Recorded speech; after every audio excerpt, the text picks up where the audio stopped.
All right, good to see everyone again. Really excited to be coming off the victory Saturday night, or Saturday afternoon, I should say. We played so many night games, but thought our guys really attacked the week real well with their preparation. That mindset of moving forward, and then that played out for the most part on the game field on Saturday against a team that was very dangerous in Northern Arizona. I thought we were very aggressive in our mindset on offense, and that resulted in 4 for 4 on our drives for touchdowns in the first half. And then defensively, I thought we did a good job. We gave them a little bit, but by and large, we did a really good job of slowing down their run game, and they really had the intentions of running the football, especially with how they played the quarterbacks, and really limited their big plays for the most part. And they've been a big play offense over the years. And in special teams, I think we continued to cover well. Brendan continued to kick and punt well, and then to get all the points on the board from a field goal extra point perspective with Casey was a positive. And now we got to move forward. I think another really dangerous team in Eastern Washington is coming off a big victory where they scored a lot of points in that first half, in particular against Cal Poly. They've been a team that's been able to kind of score with everybody they've played, and they've, I'm sure, gave everybody fits as far as just, their ability to compete with them.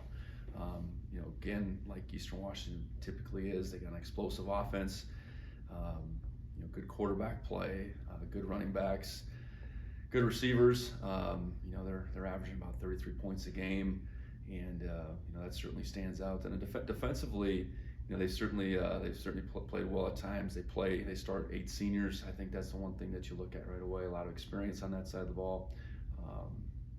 They can get after the passer at times. They can pressure. They probably pressure a little bit more than I seem to remember from the last couple of years. And we're going to have to be on top of that. So pleased with the win.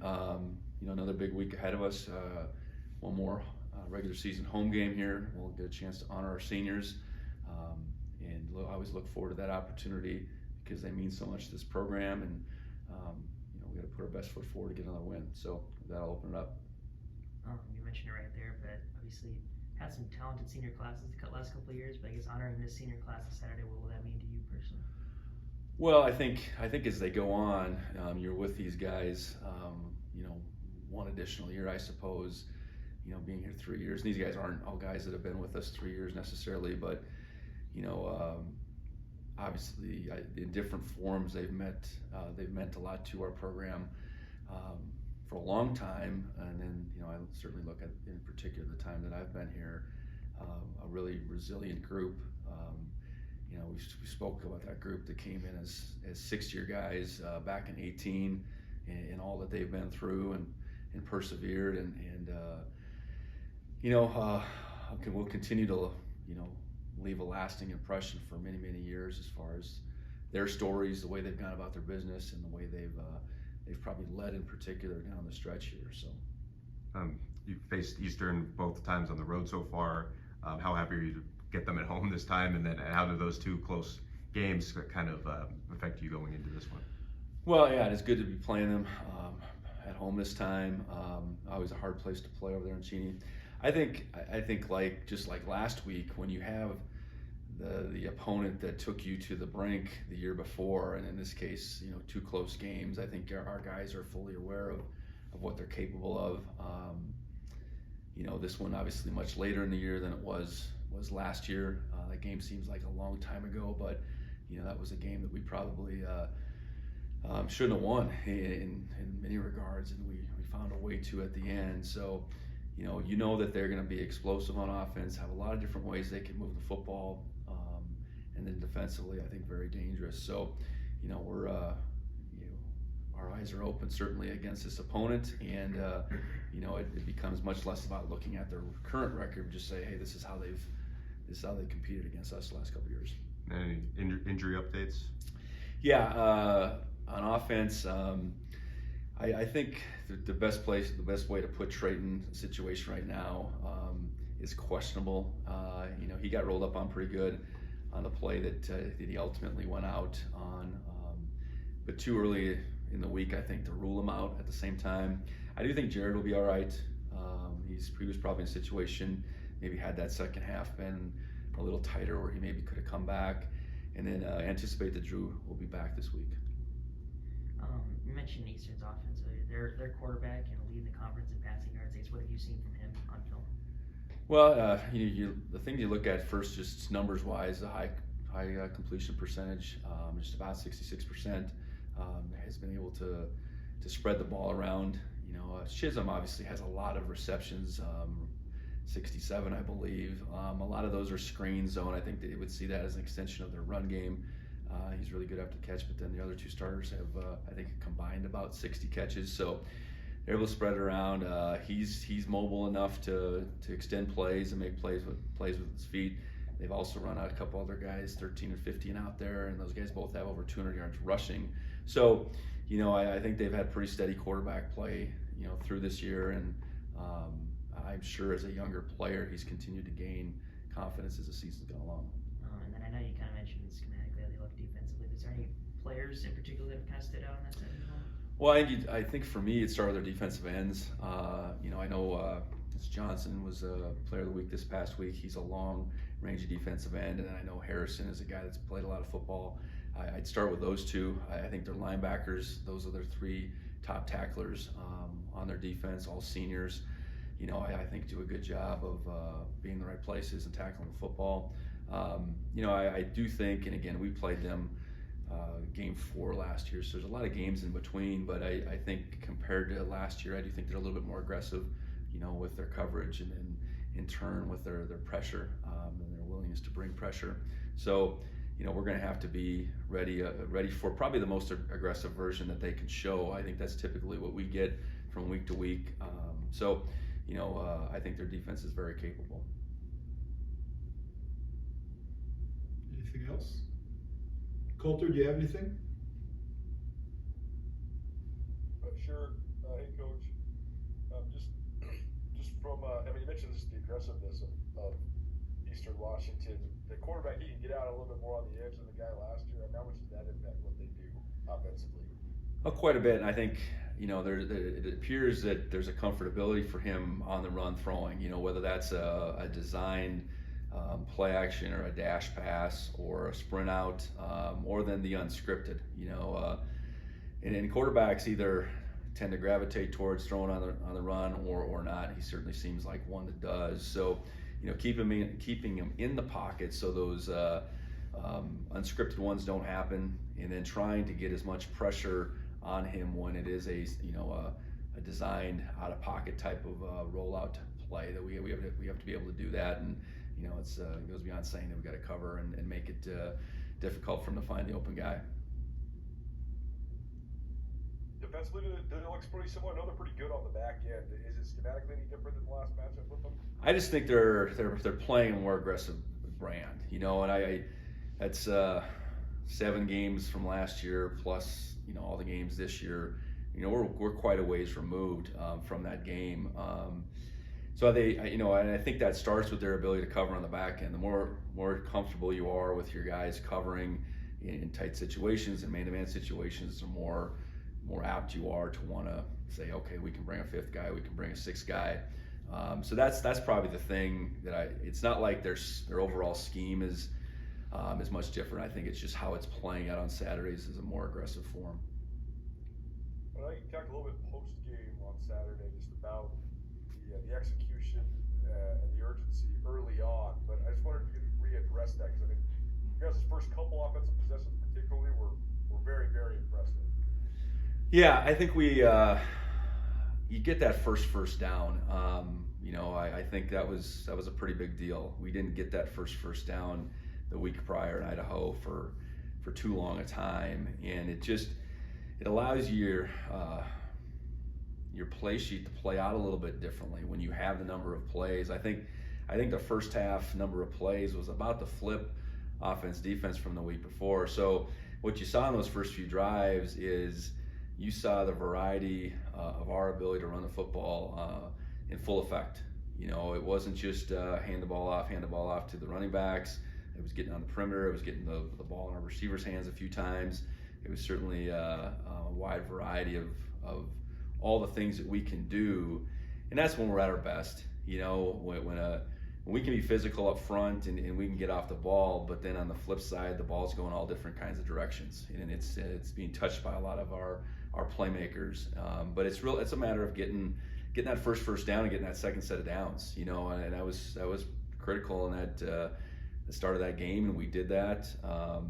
We were able to make some third down plays. I think a fourth down play at some point within that first quarter. And just we got ourselves in a lot better down and distances just in general, and that's the key to how we want to play. Stay ahead of the chains, keep them guessing, rely on a lot of different guys to touch the football, and all at the same time our O-line's doing a pretty small amount of schemes. So that played out very well, and it's going to need to continue that way. Tommy's decision making on Saturday, it seemed like it was pretty sharp. How would you evaluate?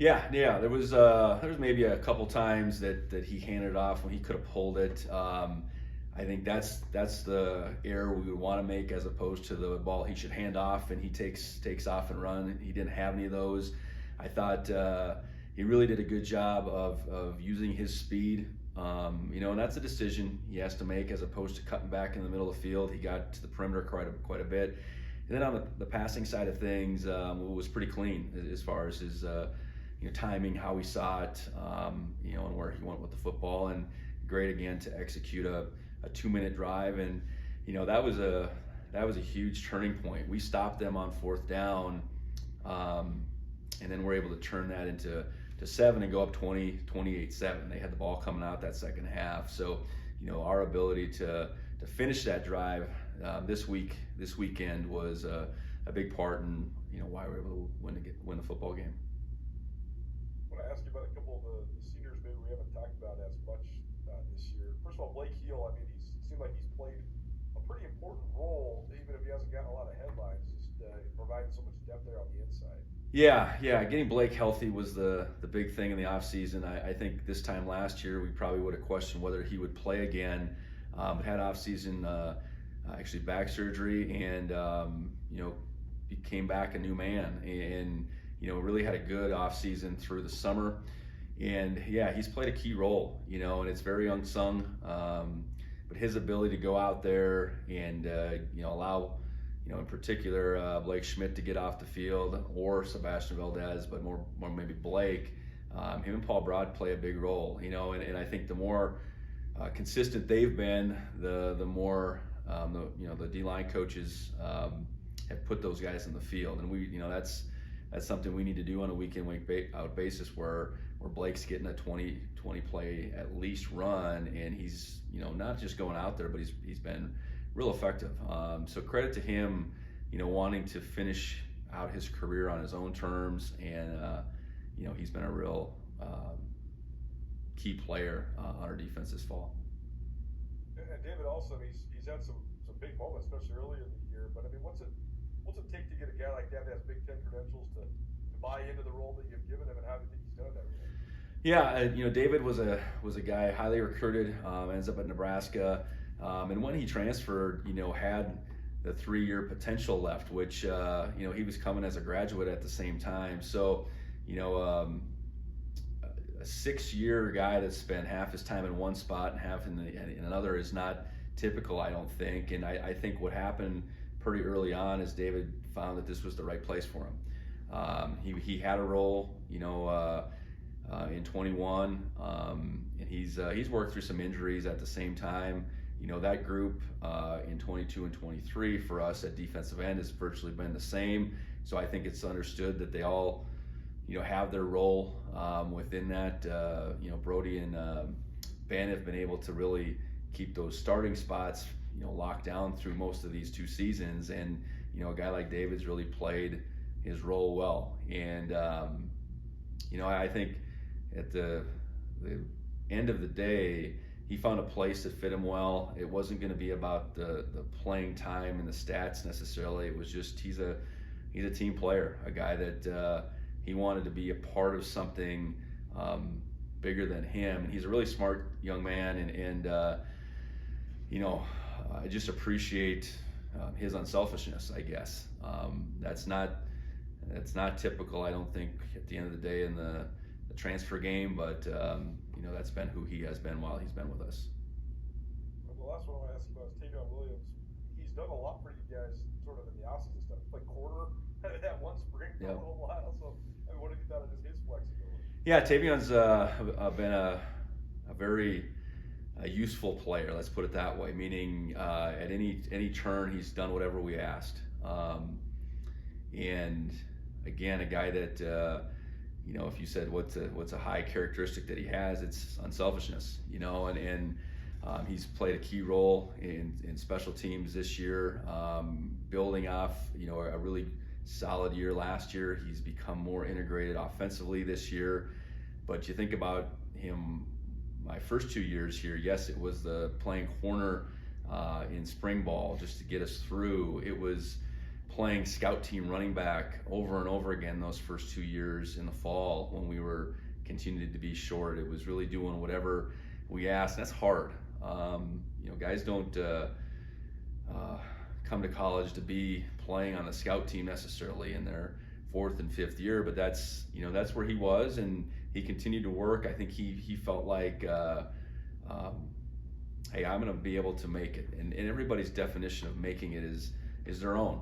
And I would say that Tavion's made it. He's played a key role this fall and will continue to, and really appreciate him for his efforts. And last one for me, just handling the emotion. I mean, it's obviously your last guaranteed home game. I think you guys are probably going to get another one after this, but I mean, just in the regular season, it's a big moment for the senior guys. So how do you sort of talk them through that, and how do you hope they handle the emotions on Saturday?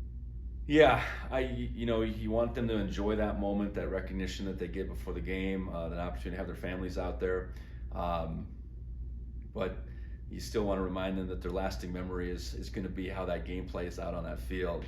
So encourage them to take all that in, and whatever those emotions, however they come flooding into you, that's the way you should feel emotional. You know what? A lot of blood, sweat, and tears put into this program, and that's an opportunity to get recognized for that. Take a deep breath afterwards, and then like we want to once that kickoff happens, it's about the game, and make the memory there as well to kind of cap the whole experience off for that day. So I don't discourage the emotion, I guess is maybe the biggest thing, but once the game gets going, it's still about the game.